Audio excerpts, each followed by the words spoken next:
Well, let's get to an update on the bill that would see Oregon ditch daylight saving time in order to stay on standard time permanently.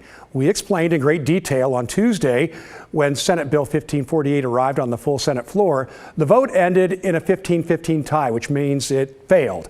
But one of the bill's chief sponsors used a tactic called reconsideration in order to keep the bill alive. The bill before would have implemented permanent standard time starting in 2025 if it went the distance in the legislature. But in order to keep it alive, the bill was amended and sent back to the Senate Rules Committee, which met late this afternoon. So 2 amendments were introduced. The first one, which is the most likely to be considered, adds a trigger. If Oregon passes the amended bill, standard time would only take effect if both Washington and California adopt permanent standard time. This amendment also adds a sunset. If Washington and California do not switch to standard time by March 1st, 2034, then Oregon would just continue switching the clocks twice a year as we do now.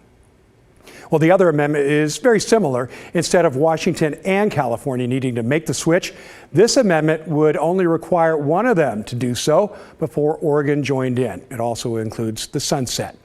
Well, through brief discussions in the Senate committee today, it seems the First Amendment requiring both neighboring states to switch will win out.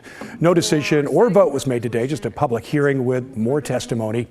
Next up is a work session in that same committee where a vote is likely on whether or not to send the amended bill to the full Senate for another vote there.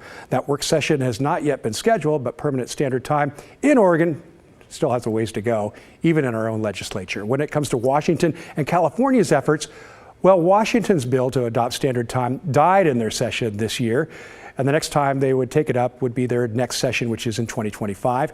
In California, their standard time bill was referred to a committee more than 2 weeks ago now, and it's gone nowhere since then.